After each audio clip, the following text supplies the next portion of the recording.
बिल्कुल, इसको हम लोग एक्चुअल में बोलते हैं ट्रू न्यूक्लियस, यानी कि ट्रू न्यूक्लियस जो है वो यहां पर प्रेजेंट है। इसके अलावा मेम्ब्रेन बाउंड सेल ऑर्गेनेल भी यहां पर हैं।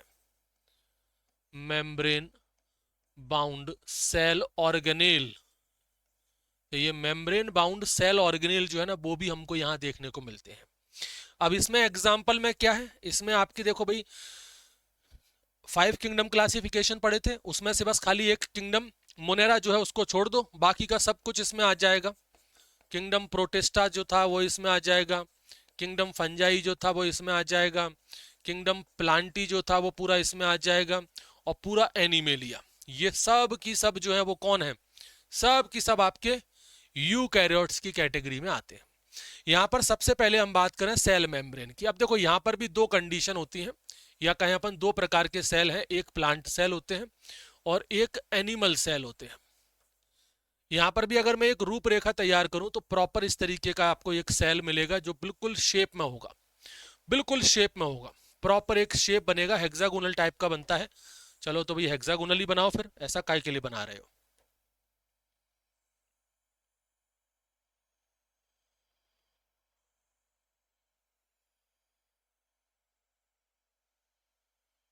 इस तरीके का एक हेक्सागोनल, बिल्कुल प्रॉपर हेक्सागोनल शेप का बनता है।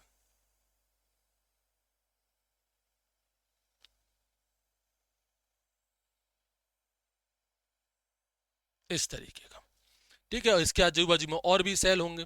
यहां पर आप देखोगे भाई, तो ये सबसे बाहर की जो लेयर आपको दिख रही है ये है सेल बॉल, ठीक है। उसके अंदर जो है वो है आपकी सेल मेम्ब्रेन, ठीक है। यहां पर मिडिल लेमेला भी होती है, अगर कोई दूसरा सेल पास में हो तो मिडिल लेमेला भी होगी। तो जैसे मान लीजिए मैं कहूं यहां पर एक और सेल है, ये कोई एक और सेल है, यहाँ पर ये कोई दूसरा सेल है, और वहां पर ये उसकी प्लाज्मा मेम्ब्रेन है मान लीजिए, ठीक है, ये उसकी प्लाज्मा मेम्ब्रेन है। तो यहाँ पर इसके बीच में जो है ना, इसके बीच में ये जो आपको दिख रही है ये सीमेंटिंग लेयर है, जिसको हम लोग क्या बोलेंगे कि ये है मिडिल लेमिला, मिडिल लेमिला। तो मिडिल लेमिला जो होती है वो एक सेल में नहीं होगी, उसके लिए दो सेल कम से कम चाहिए।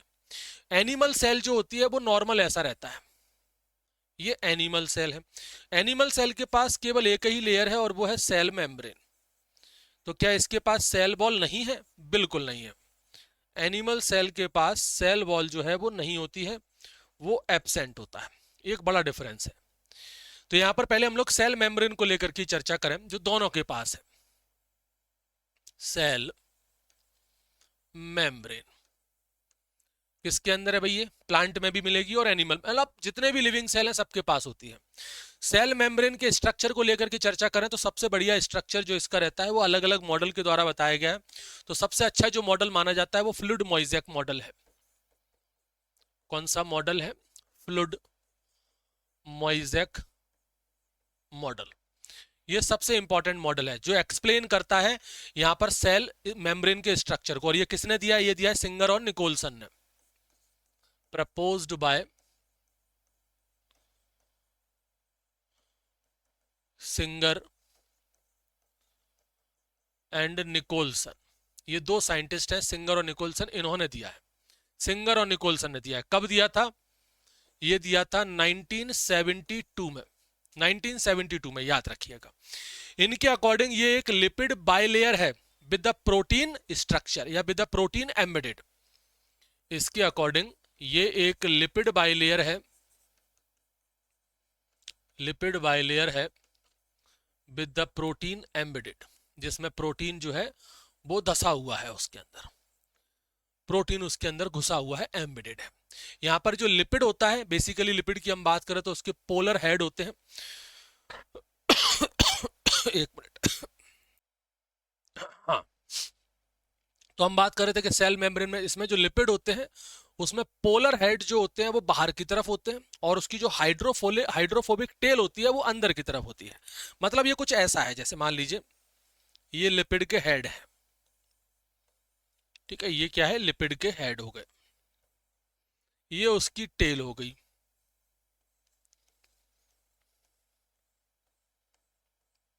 ये तो अभी केवल एक लेयर है, हमने कहा लिपिड बाय लेयर होती है ना, तो यहां पर 2 लेयर बनेंगी।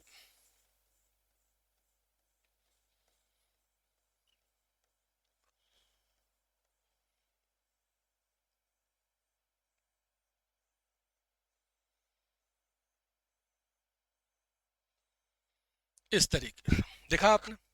अब इसको ध्यान से देखो आप, ये क्या है भाई इसका, ये हेड है, और ये क्या है जी, ये टेल है। ये हेड टेल, ये पूरा जो स्ट्रक्चर है ये क्या है, ये लिपिड है। तो ऐसे ही देखो भाई यहां पर भी लिपिड है, इसलिए तो अपन क्या बोल रहे हैं, लिपिड बाय लेयर। 2 लिपिड है, यानी कि ये एक बाय लेयर है, किसकी, लिपिड की। यहां पर लिपिड की 2 लेयर जो है वो हमको देखने के लिए मिलती है। इसके अलावा यहां पर हमको बीच बीच में मिल जाएंगे क्या, प्रोटीन के मॉलिक्यूल्स। जैसे मान लीजिए ये प्रोटीन के मॉलिक्यूल्स हैं, ये मान लीजिए इसके बीच में हमको कहीं कहीं बीच बीच में प्रोटीन जो है वो इसमें एम्बेडेड रहता है, ध्यान रखिएगा। सुपरफिशियली भी रहता है, इंट्रिंसिक भी होता है, और एक्सट्रिंसिक प्रोटीन भी होता है। ये प्रोटीन मॉलिक्यूल्स हो गए, इस तरीके का स्ट्रक्चर होता है। ये प्रोटीन जो है वो इसके अंदर क्या है, एम्बेडेड है, इसमें धसा हुआ है, और रैंडम पैटर्न में बेसिकली धसा होता है, इस तरीके का होता है। ठीक है, तो यहां पर क्या रहता है बेसिकली कि ये जो पोलर है, इसका जो हेड है बेसिकली पोलर होता है, वो बाहर की तरफ है। देखो यहां पर ये हेड क्या हो गया, ये हो गया आउटसाइड, बाहर की तरफ। ये देखो फेड, ये हेड जो हो गया वो क्या हो गया, बाहर की तरफ हो गया। ठीक है, ये कैसा होता है भाई, ये पोलर हेड है, पोलर हेड है। और ये जो टेल होती है इसकी, ये टेल जो आप देख रहे हो ये हाइड्रोफोबिक होती हैं, पानी से डरने वाली। कैसी होती हैं, हाइड्रोफोबिक, जो पानी से दूर भागती हैं। ये हाइड्रोफोबिक टेल है, ये अंदर की तरफ होती है, इनबार्ड होती है। इनका जो फेस है वो क्या है, इनबार्ड है, फेस इनबार्ड्स, ये अंदर की तरफ होती है। ठीक, तो ये बेसिकली ऐसा क्यों है, ऐसा इसलिए है जैसे जिसकी वजह से ये इसको एक्वस एनवायरनमेंट से प्रोटेक्ट कर सके, protect from the aqueous environment, यानी कि जो लिक्विड वाला जो माहौल बनता है ना उससे बचा के रखता है। अरे अरे अरे अरे, एक्वस एनवायरनमेंट जो है ना उससे बचा करके रखता है, एक्वस एनवायरनमेंट से इसको प्रोटेक्ट करके रखता है। और प्रोटीन इसके अंदर है, तो प्रोटीन आपको सरफेस पर भी मिल जाएंगे और अंदर भी मिल जाएंगे। 2 प्रकार के प्रोटीन आपको मिल जाएंगे। इंटीग्रल प्रोटीन भी आपको यहां पर देखने को मिल जाएंगे, यानी इंटीरियर, और एक्सटीरियर यानी कि जो बाहर के प्रोटीन होते हैं, एक्सटर्नल प्रोटीन जो होते हैं, जिनको अपन पेरीफेरल भी बोल सकते हैं। पेरीफेरल, 2 प्रकार के प्रोटीन अपन को देखने को मिल जाएंगे। इस प्रकार का होता है सेल मेम्ब्रेन। यहां पर कुछ इंपॉर्टेंट चीजें हैं जैसे कि फ्लूइडिटी, फ्लूइडिटी को लेकर एक चर्चा यहां से होती है। फ्लूइडिटी की बात करें तो ये क्वासी फ्लूइड नेचर का होता है। लिपिड बेसिकली क्या है, क्वासी फ्लूइड, फ्लूइड नेचर का होता है, quasi fluid nature of the lipid. इसमें बेसिकली मेन जो चीज होती है वो लिपिड होती है, जो कि क्वासी फ्लूइड नेचर की है। ये प्रोटीन को लेटरल मूवमेंट कराती है, that enables the lateral movement of the protein, जो कि प्रोटीन की लेटरल मूवमेंट कराती है। क्या कराती है भाई, प्रोटीन की लेटरल मूवमेंट्स कराती है। ये सेल की ग्रोथ, उसके सीक्रेशन और एंडोसाइटोसिस के लिए बहुत इंपॉर्टेंट है। ये जो नेचर होता है ना ये इंपॉर्टेंट है, काई के लिए, important for the cell growth, cell की ग्रोथ के लिए बहुत जरूरी है ये। अगर यहां पर कुछ सेल को सीक्रेशन करना हो तो उसके लिए बहुत जरूरी है। इसके अलावा एंडोसाइटोसिस अगर वहां पर करनी हो तो उसके लिए बहुत जरूरी है। तो सेल की ग्रोथ के लिए, सीक्रेशन के लिए, एंडोसाइटोसिस के लिए बहुत जरूरी है। फिर हम बात करें यहां पर सेल वॉल की, सेल वॉल। अब देखो सेल वॉल जो है वो एनिमल के अंदर नहीं होती है, पहली चीज याद रखिएगा, absent in animal cell. Animal cell के अंदर आपको देखने के लिए नहीं मिलेगी। कहां मिलती है, केवल 2 के अंदर, एक फंगस के अंदर देखने को मिलेगी और प्लांट के अंदर। Present in only plant and fungi, ये 2 ही यूकैरियोटिक हैं इनके अंदर। प्लांट के अंदर जो होती है वो सेलुलोजिक होती है, सेलुलोजिक सेल वॉल। और फंजाई के अंदर जो होती है वो काइटिन की बनी होती है। याद करो इसी काइटिन को हमने क्या नाम दिया था, इसी काइटिन को हमने कहा था फंगल सेलुलोज। इसी काइटिन को हमने क्या बोला था कि यह है फंगल सेलुलोज। याद रखिएगा, बहुत ही इंपॉर्टेंट है। अभी मैं आपको और जानकारी दे रहा हूं इसमें। सेल वॉल जो होती है ये पहली चीज तो नॉन लिविंग है। कैसी है? नॉन लिविंग है, काफी ज्यादा रिजिड है, बाहर की लेयर है, आउटर मोस्ट लेयर है। इसका काम क्या है? इसका काम है शेप देना। It provide the shape of the cell. Cell को शेप देने का काम है, और साथ साथ में ये प्रोटेक्शन भी देगी भाई। प्रोवाइड दी प्रोटेक्शन, तो शेप देने का काम और प्रोटेक्शन देने का काम भी इसी का है। प्रोटेक्शन भी देती है। अब जैसे मैं बात करूं यहां पर प्लांट के अंदर जो सेल वॉल होती है वो मेनली काय की बनी होती है? तो वो मेनली बनी होती है किसकी? सेलुलोज की। सेलुलोज होता है, सेलुलोज के अलावा इसमें हेमी सेलुलोज, पैक्टिन और प्रोटीन ये भी पाया जाता है। इसमें आपको हेमी सेलुलोज भी देखने के लिए मिल जाएगा, इसमें हमको पैक्टिन भी देखने के लिए मिल जाएगा, और इसमें हमें प्रोटीन जो होता है वो भी देखने के लिए मिल जाता है। एल्गी की अगर मैं बात करूं यहां पर, एल्गी स्टार लगा के लिखना, एल्गी भी प्लांट में आता है। एल्गी जो लोअर कैटेगरी वाला प्लांट है, इसमें भी सेलुलोज मिलेगा आपको। लेकिन सेलुलोज के साथ साथ ये चीजें नहीं होती। इसके अलावा यहां पर होता है गैलेक्टन, मैनन, ये सब चीजें इसके अंदर हमें देखने के लिए मिलती हैं। गैलेक्टन, मैनन, मैनन ये हमको देखने को मिलेगा। कैल्शियम कार्बोनेट, सॉरी मैनन की स्पेलिंग ठीक लिखो, अरे अरे अरे, मैनन, कैल्शियम कार्बोनेट ये हमें देखने के लिए मिल जाता है। ठीक। और देखो भाई तीसरी इसमें एक लेयर है मिडिल लैमेला, जो मैंने आपको बताया था कि ये केवल और केवल मल्टी सेलुलर प्लांट में ही होगी। ध्यान रखिएगा, present only in multi cellular plant.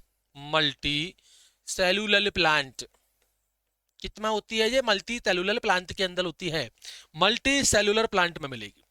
इसमें बेसिकली होती है कैल्शियम पैक्टेट।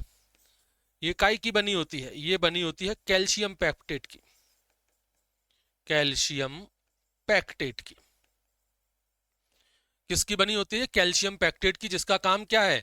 आसपास के जो सेल होते हैं, जो एडजेसेंट सेल होते हैं, उनको आपस में जोड़ के रखना। ये ग्लू का काम करता है, ये सीमेंट की तरह काम करता है, act as a cementing layer. जैसे घर बनाने के लिए हम ईंटें लगाते हैं, ईंटों के बीच में सीमेंट लगाते हैं, ऐसे ही यहाँ पर सेल के बीच में ये होता है जो उसको आपस में जोड़ के रखता है। तो ये सीमेंटिंग लेयर है between the adjacent cell, between the adjacent cell. Adjacent cell के बीच में ये सीमेंटिंग लेयर का काम करती है। फिर आते हैं इसमें एंडोमेम्ब्रेन सिस्टम को लेकर के, यूकैरियोटिक के अंदर एंडो मेम्ब्रेन सिस्टम, ये अपन को यूकैरियोट में मिलेगा। एंडोमेम्ब्रेन सिस्टम में ऐसे ऑर्गेनेल्स जो फंक्शन आपस में एक दूसरे से मिलजुल करके करते हैं, whose functions are coordinated. Organelles whose functions are coordinated, ऐसे ऑर्गेनेल के अंदर हैं जिनके फंक्शंस आपस में कैसे होते हैं? एक दूसरे से मिलजुल करके रहते हैं, कोऑर्डिनेटेड होते हैं। इसमें क्या क्या आता है भाई? एग्जाम्पल में जैसे कि एंडोप्लाज्मिक रेटिकुलम, ये इसमें आएगा। जैसे कि गोल्जी बॉडी, गोल्जी बॉडी ये इसमें आ जाएगा। जैसे कि लाइसोसोम, लाइसोसोम ये इसमें आ जाएगा। जैसे कि vacuole,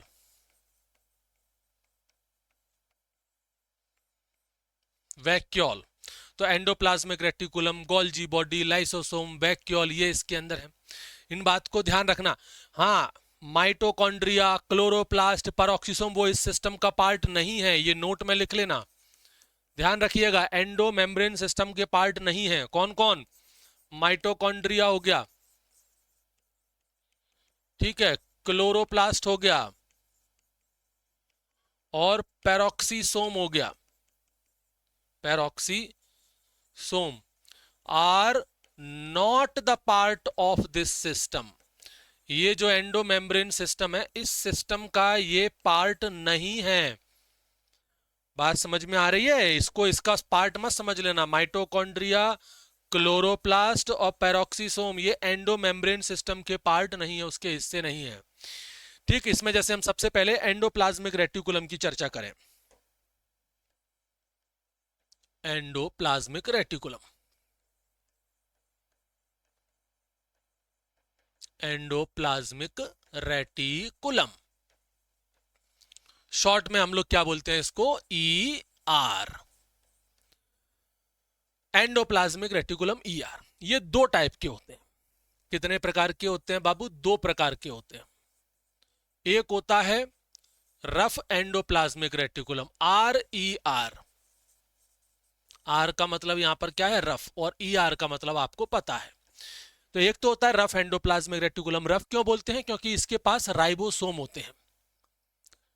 its surface have ribosome. इस पर क्या मिलेंगे? राइबोसोम, जो इन्वॉल्व होते हैं किसमें? प्रोटीन सिंथेसिस में। इन्वॉल्व्स इन प्रोटीन सिंथेसिस, जो कि काय में इन्वॉल्व होंगे? जो कि प्रोटीन सिंथेसिस में इन्वॉल्व होंगे। फिर दूसरा होता है इसके अंदर smooth endoplasmic reticulum, smooth E R, S E R, smooth endoplasmic reticulum, S E R. इसके पास कोई राइबोसोम नहीं है। Its surface has no ribosome. इसकी सरफेस पर कोई भी राइबोसोम हमें देखने के लिए नहीं मिलते, इसलिए ये स्मूथ है। तो फिर ये क्या करते हैं? ये करते हैं लिपिड सिंथेसिस में। ये काय में इन्वॉल्व है? ये इन्वॉल्व है लिपिड सिंथेसिस में। लिपिड बनाते हैं ये, और क्या करेंगे? लिपिड सिंथेसिस में, यानी फैट वगैरह में बनाते हैं। स्टेरॉइड हार्मोन्स बनाते हैं ये, एंड स्टेरॉइड हार्मोन्स। और क्या बनाएंगे बाबू? ये स्टेरॉइड हार्मोन्स बनाते हैं। फिर आ जाओ अपना दूसरा एक गोल्जी एपेरेटस। गोल्जी एपेरेटस, या फिर आप बोलिए गोल्जी बॉडी, जो भी आपको बोलना हो। तो गोल्जी एपेरेटस या गोल्जी बॉडी, ये पहली चीज जिसने डिस्कवर किया था, नाम है कैमिलियो गोल्जी। नाम में ही उसके गोल्जी है, उन्हीं के नाम पर तो रखा गया था Golgi body. Discovered by Camillo Golgi. I I O Camillo Golgi. तो ये है क्या भाई? कैमिलियो गोल्जी ने डिस्कवर किया। इसके अंदर हमको सिस्टर्नी ये हमको देखने को मिलेंगे। It consist of cisternae, cisternae. अब थोड़ा ध्यान से सुनिएगा। सिस्टर्नी ये कुछ ऐसा रहता है, जैसे मैं आपको एक पूरा बनाऊं। जैसे मान लीजिए ये न्यूक्लियस हो गया, ये न्यूक्लियस हो गया, ये न्यूक्लियर मेम्ब्रेन हो गई, इसमें ये डीएनए है इसका, ये न्यूक्लियर मेम्ब्रेन है। यहीं से अटैच्ड होता है क्या? हमारा एंडोप्लाज्मिक रेटिकुलम। ये हमारा एंडोप्लाज्मिक रेटिकुलम हो गया, जो कि न्यूक्लियर पोर से जुड़ा होता है ऐसे। ठीक है, ऐसे चारों तरफ ये एंडोप्लाज्मिक रेटिकुलम जो घिरा होगा उससे। ये है मान लीजिए आपका,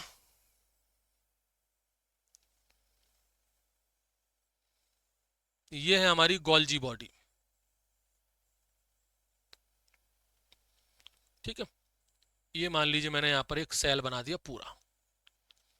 ये सेल है, ये आपका अंदर न्यूक्लियस है, ये बाहर आपको दिख रहा है। इस पर मान लीजिए मैं छोटे छोटे से ऐसे राइबोसोम बना दूं, तो रफ एंडोप्लाज्मिक रेटिकुलम बन जाएगा ये। ठीक है जी, चाहो तो इसकी लेबलिंग आप कर सकते हो। ये जो आपको दिख रही है ये क्या थी? न्यूक्लियर मेम्ब्रेन थी। ठीक है, ये क्या है भाई? उसका डीएनए है, यानी कि न्यूक्लियस हो गया। ये जो आपको दिख रहे हैं ये है राइबोसोम, जो किसके ऊपर है? जो कि है रफ एंडोप्लाज्मिक रेटिकुलम के ऊपर। और जहां पर रफ एंडोप्लाज्मिक रेटिकुलम नहीं है वो है स्मूथ एंडोप्लाज्मिक रेटिकुलम। ये जो आपको दिख रहा है ये है गोल्जी बॉडी या गोल्जी कॉम्प्लेक्स। ये क्या है? ये गोल्जी बॉडी है या फिर गोल्जी कॉम्प्लेक्स है। इसमें दो फेज होते हैं, एक सिस फेज और एक ट्रांस फेज। इसमें कितने फेज होते हैं बाबा? इसमें दो फेज होते हैं। एक होता है इसमें सिस फेज, और एक होता है इसमें ट्रांस फेज। सिस फेज जो होता है उसको हम लोग बोलते हैं फॉर्मिंग फेज। ये कौन सा फेज है? ये फॉर्मिंग फेज है। और ट्रांस फेज जो होता है वो मैच्योरिटी के लिए होता है, ये मैच्योरिंग फेज होता है। ये कौन सा फेज होता है? ये मैच्योरिंग फेज होता है। ठीक, याद रखना। इसका काम क्या है गोल्जी बॉडी का? इसका काम है मटेरियल को पैकिंग करना। इसका जो फंक्शन है वो क्या है? वो है packaging of the material. Packaging of material. Material की पैकेजिंग करना बेसिकली इसका काम है। और ग्लाइकोप्रोटीन, ग्लाइकोलिपिड्स, उसका फॉर्मेशन ये करते हैं। Sites of glycoprotein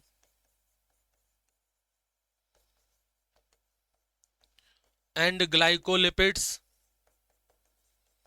glycoprotein, glycolipids, इनका फॉर्मेशन इससे होता है। ये इन सब चीजों में इन्वॉल्व है।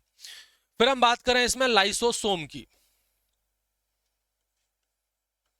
लाइसोसोम,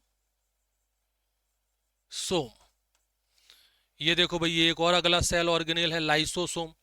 लाइसोसोम क्या है भाई? लाइसोसोम एक वेसिकुलर स्ट्रक्चर है जो गोल्जी बॉडी से बनता है। क्या है भाई? ये एक वेसिकुलर स्ट्रक्चर है जो किससे बना है? जो बना है गोल्जी से।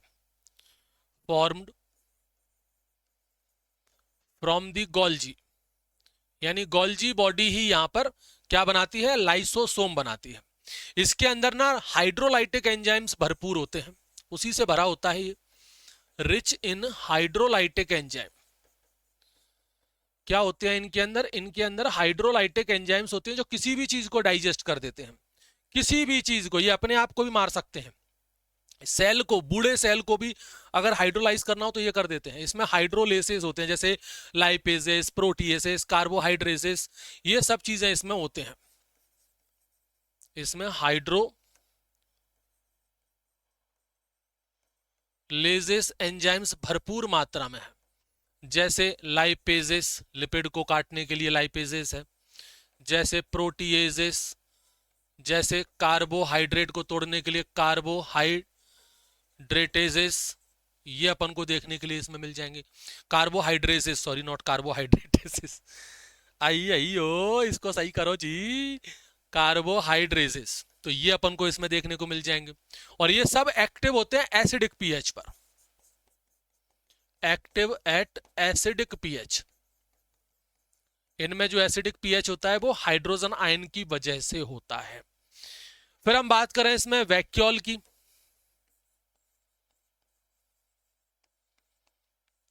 वैक्यूल की हम बात करेंगे इसमें। वैक्यूल जो होता है वो एक सिंगल मेम्ब्रेन से बाउंड होता है, जिसको टोनोप्लास्ट हम लोग बोलते हैं। एक minute. Vacuole bound with the single membrane, ये सिंगल मेम्ब्रेन से बाउंड होता है, जिसको हम लोग क्या बोलते हैं? टोनोप्लास्ट। ये सिंगल मेम्ब्रेन से बाउंड होगा और इसे हम लोग क्या बोलते हैं? टोनोप्लास्ट बोलते हैं।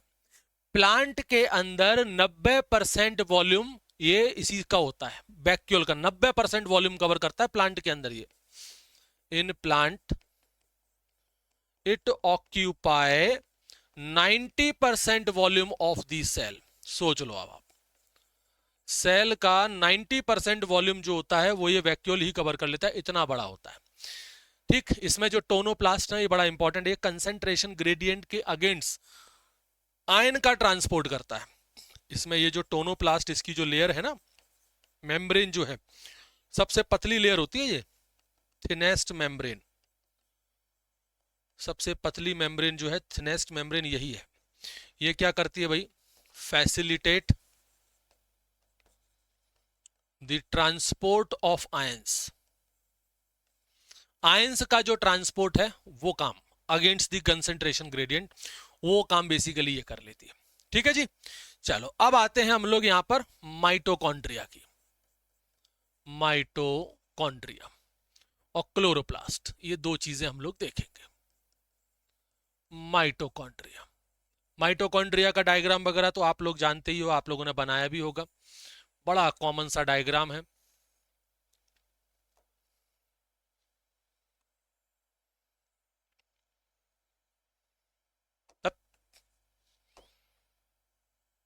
हाँ अभी ठीक है।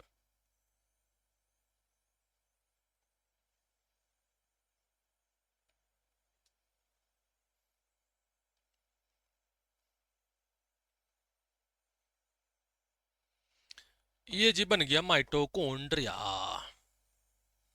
ये हमने बना दिया इसका डबल स्ट्रक्चर डीएनए। ये हमने बना दिया इसमें रूबिस्को एंजाइम। और ये रही इसकी मैट्रिक्स। माइटोकॉन्ड्रिया के अंदर का जो साइटोप्लाज्म होता है उसको क्या बोलते हैं? मैट्रिक्स बोलते हैं। ठीक है, इसमें डबल लेयर होती है। इसमें एक तो होती है ये आउटर मेम्ब्रेन, ठीक है, एक होती है जी इसके अंदर इनर मेम्ब्रेन। तो माइटोकॉन्ड्रिया कैसा है? डबल मेम्ब्रेन स्ट्रक्चर है। ये उंगलियों जैसे जो स्ट्रक्चर आपको इसमें नजर आ रहे हैं इसको बोलते हैं क्रिस्टी। ये इनर मेम्ब्रेन से फोल्डिंग होकर के बनते हैं। इनके ऊपर ऑक्सीसोम पार्टिकल्स पाए जाते हैं इस तरीके के।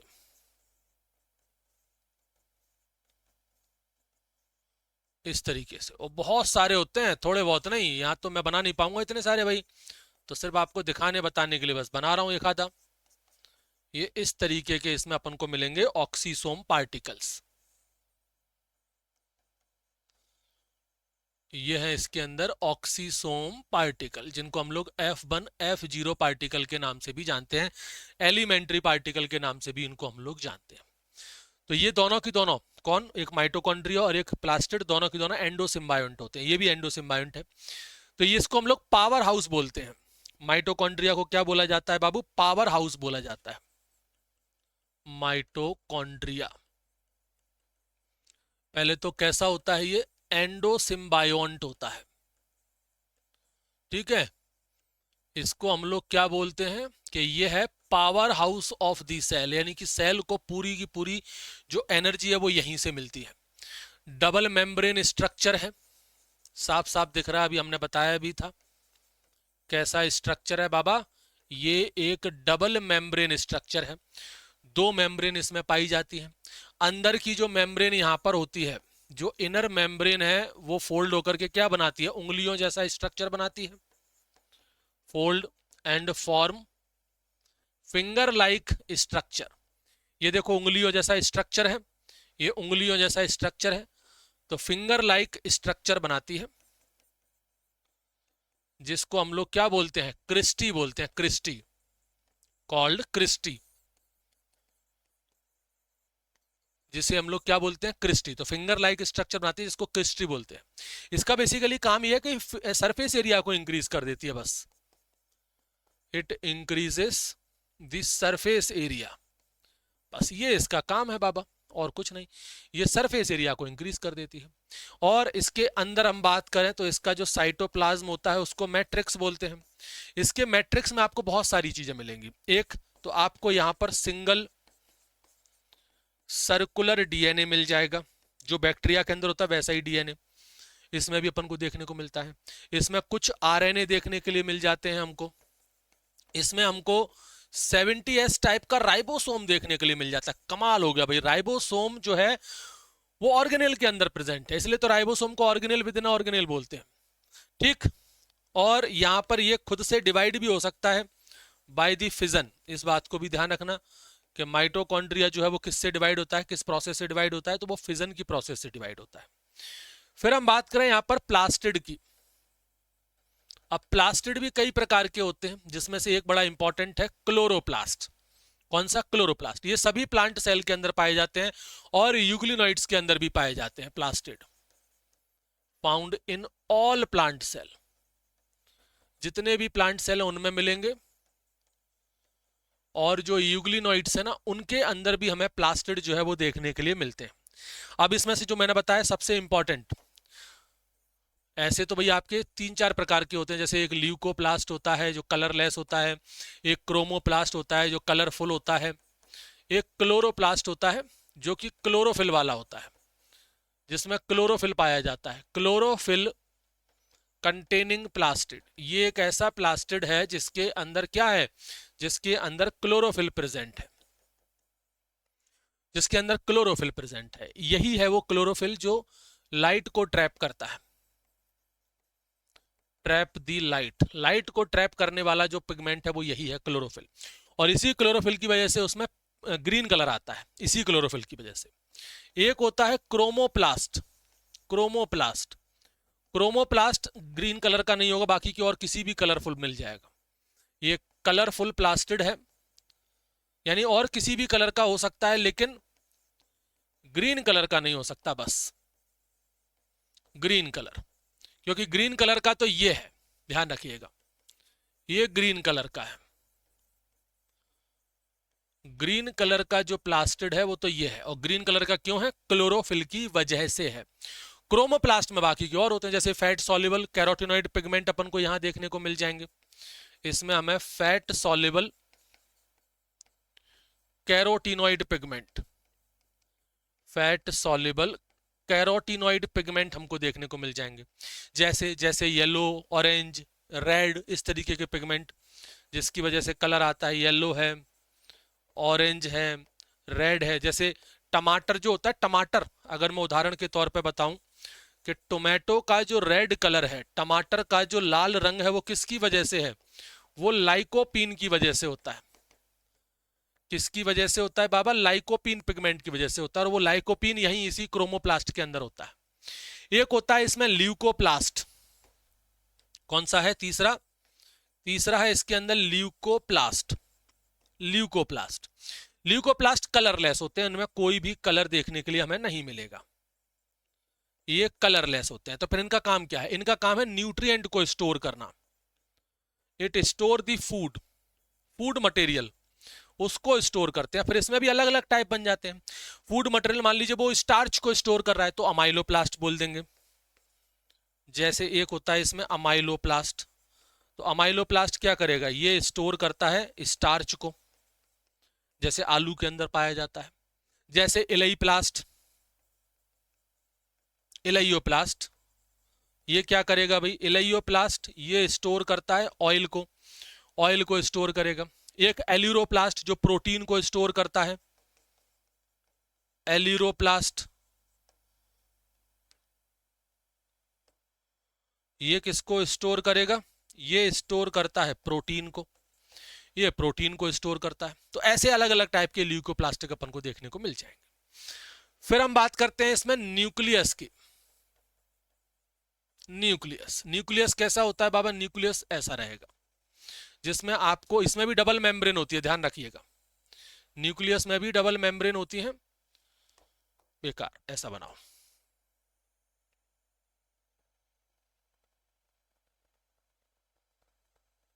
ये बिल्कुल सही गया। तो इसमें भी अपन को डबल मेम्ब्रेन मिल जाएगी, आउटर मेम्ब्रेन इसमें हमको देखने को मिल जाएगी, और इसमें हमको इनर मेम्ब्रेन भी देखने के लिए मिल जाएगी। तो आउटर मेम्ब्रेन भी मिल जाएगी और इनर मेम्ब्रेन भी मिल जाएगी, ठीक है। और यहाँ पर ना छोटे छोटे पोर होते हैं, बहुत छोटे छोटे से पोर्स पाए जाते हैं, जिनसे mRNA बाहर निकल करके आता है। यही इन्हीं पोर से अपना जो एंडोप्लाज्मिक रेटिकुलम है वो अटैच होता है। इनको बोलते हैं हम लोग न्यूक्लियर पोर्स। इन्हीं से तो एंडोप्लाज्मिक, इन्हीं न्यूक्लियर पोर से एंडोप्लाज्मिक रेटिकुलम अटैच होता है। इसके अंदर हमें मिलेगा हमारा डीएनए, ठीक है। तो ऐसा ना बना करके आप तो सिंपल क्रोमेटिन फाइबर बनाओ, इस तरीके का बनाओ, ये अपन को मिल जाएगा। और साथ में अपन को मिलेगा क्या? ढेर सारा साइटोप्लाज्म, जिसको बोलते हैं हम लोग न्यूक्लियोप्लाज्म, जिसमें ढेर सारे एंजाइम्स और ये सब चीजें आपको, न्यूक्लियोटाइड वगैरह सब कुछ मिलेगा। साथ ही साथ में यहाँ पर एक और चीज होती है जिसको बोलते हैं हम लोग न्यूक्लियोलस। ये है न्यूक्लियस। ये क्या है भाई? यहाँ पर ये है क्रोमेटिन फाइबर, क्रोमेटिन फाइबर। ये क्रोमेटिन फाइबर में क्या होता है भाई? डीएनए होता है, और इसके अंदर हिस्टोन प्रोटीन होते हैं जो बड़े इंपॉर्टेंट है, ठीक है जी। ये क्या है भाई? यहाँ पर पीला पीला, ये है न्यूक्लियोलस, न्यूक्लियोलस। न्यूक्लियोलस ही तो है जो राइबोसोम बनाता है। अब देखो भाई, न्यूक्लियस की बात करें तो न्यूक्लियस, इसको किसने डिस्कवर किया? रॉबर्ट ब्राउन ने, जो मैं स्टार्टिंग में लिखवा चुका हूं, डिस्कवर्ड बाय रॉबर्ट ब्राउन। किसने डिस्कवर किया भाई इसको? रॉबर्ट ब्राउन ने डिस्कवर किया। इसके अंदर जो मटेरियल होता है उसको हम लोग बेसिक डाई से स्टेन कर सकते हैं। The material inside it can be stained by basic dye।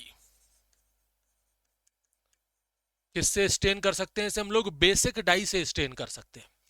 इसलिए इसको हम लोग क्या बोलते हैं? बेसिक यानी कि एसिडिक नेचर का होगा तभी बेसिक से स्टेन हो रहा है।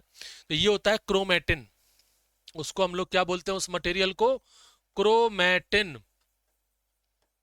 और ये कैसा होता है? ये एसिडिक नेचर का होता है, इसलिए तो बेसिक डाई से स्टेन हो गया। पॉइंट ये है कि ये जो क्रोमेटिन है, ये टर्म किसने दिया है? इससे भी क्वेश्चन आता है। ये जो शब्द है, ये शब्द दिया है फ्लेमिंग ने। इससे भी क्वेश्चन पूछ लेते हैं। फ्लेमिंग, साइंटिस्ट का नाम है फ्लेमिंग, याद रखिएगा। क्रोमेटिन टर्म जो है वो फ्लेमिंग नाम के साइंटिस्ट ने दिया है। और देखो भाई, इसके अंदर न्यूक्लियोलस है। ये एक नॉन मेम्ब्रेन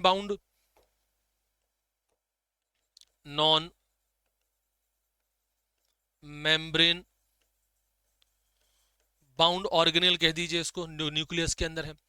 इसका काम है RNA banana. It is a site for active ribosomal RNA.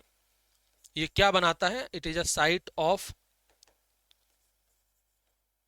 Active RNA synthesis. यानी कि जो आरएनए होता है, यानी कि जो राइबोसोम का फॉर्मेशन है वो बेसिकली इसी से होता है। सिंपल सा आप तो ये लिख लीजिए, साइट ऑफ राइबोसोम सिंथेसिस।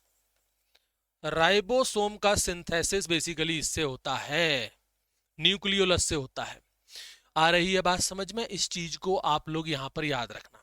इसके अंदर ये जो आपको सेंट्रोमियर, या सॉरी ये सेंट्रोमियर कहां से आ गया? क्रोमेटिन जो है ना, जब इसमें सेल डिवीजन हो रहा होता है, ध्यान से सुनिएगा, ड्यूरिंग दिस सेल डिवीजन, जब इसमें सेल डिवीजन हो रहा होता है उस दौरान मेटाफेज नाम की एक स्टेज आती है। क्या आती है? मेटाफेज नाम की एक स्टेज आती है। इस मेटाफेज स्टेज में ये जो क्रोमेटिन फाइबर था ना, वो पूरा की पूरा कंडेंस्ड हो जाता है। कैसा हो जाता है? कंडेंस्ड हो जाता है। और वहां पर फॉर्म करता है एक रॉड शेप का स्ट्रक्चर, एक छड़ी जैसा स्ट्रक्चर वहां पर बनाता है। और उस रॉड शेप के स्ट्रक्चर को हम लोग बोलते हैं क्रोमोसोम। तो ध्यान रखिएगा, क्रोमोसोम जो है वो ऐसे नहीं कि आपको कभी भी दिख जाएगा। क्रोमोसोम को देखना है तो मेटाफेज स्टेज में जाकर के देखिए। यानी कि नॉर्मल अगर आप न्यूक्लियस के अंदर देखोगे ना, तो आपको ऐसा दिखेगा, क्रोमेटिन फाइबर ये नजर आएगा, क्रोमोसोम जैसी चीज नजर नहीं आएगी। लेकिन वही मेटाफेज स्टेज में अगर आप जाते हो, मेटाफेज स्टेज में अगर आप जाओगे तो वहां पर जो न्यूक्लियस है, उस न्यूक्लियस के अंदर बाकायदा आपको ऐसा स्ट्रक्चर साफ साफ नजर आएगा। इस तरीके के स्ट्रक्चर जो है वो हमको साफ साफ दिखते हैं, बिल्कुल क्लियरली विजिबल होते हैं।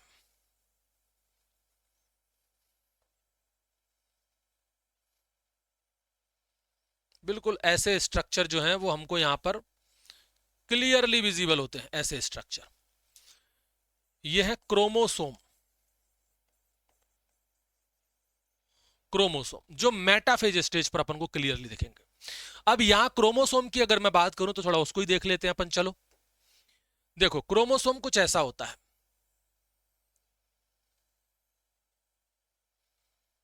पॉइंट पॉइंट पॉइंट, देखो ये क्रोमोसोम है। ये क्या है भाई? ये है क्रोमेटिड। और ये भी क्या है? क्रोमेटिड है। यानी कि एक बात समझ में आ गई, एक क्रोमोसोम के पास दो क्रोमेटिड होते हैं, और वो दो क्रोमेटिड अटैच्ड होते हैं एक कॉन्स्ट्रिक्शन पर, जिसको बोलते हैं हम लोग सेंट्रोमियर। जिसको हम लोग क्या बोलते हैं? सेंट्रोमियर। इसी सेंट्रोमियर की पोजीशन के बेसिस पर क्रोमोसोम भी अलग अलग टाइप के होते हैं, based on the centromere position. ये जो सेंट्रोमियर है ना, इसी की पोजीशन के बेसिस पर क्रोमोसोम अलग अलग टाइप के होते हैं। क्रोमोसोम जो है वो कई प्रकार के होते हैं, कई प्रकार के मिलेंगे। जैसे जैसे एक होता है मेटासेंट्रिक। मेटासेंट्रिक यानी कि सेंट्रोमियर बिल्कुल मिडिल में होता है। यहां पर क्रोमोसोम ना ऐसे वी शेप का होगा, ये वी शेप का क्रोमोसोम होता है यहां पर। ठीक है, और जो सेंट्रोमियर है वो बिल्कुल बीच में है, सेंट्रोमियर है वो है एट द सेंटर, क्रोमोसोम के बिल्कुल सेंटर में, वो है मेटासेंट्रिक। दूसरा है सब मेटासेंट्रिक, सब मेटासेंट्रिक। सब मेटासेंट्रिक में मिडिल से थोड़ा सा दूर, एकदम सेंटर में नहीं बोलेंगे लेकिन मिडिल से थोड़ा सा दूर, slightly away from the middle, middle से थोड़ा सा दूर होगा वहां पर, एग्जैक्टली नहीं होगा। जैसे ऐसा क्रोमोसोम होगा, मान लीजिए ऐसे एल शेप का क्रोमोसोम यहां पर बन जाएगा, एल शेप का क्रोमोसोम हमें दिखेगा यहां पर, किसमें? सब मेटासेंट्रिक में। एक होता है एक्रोसेंट्रिक, एक्रोसेंट्रिक एक ये होता है। एक्रोसेंट्रिक में क्या होता है? बिल्कुल एकदम एंड के क्लोज होगा, जो सेंट्रोमियर है वो कहां पर होगा?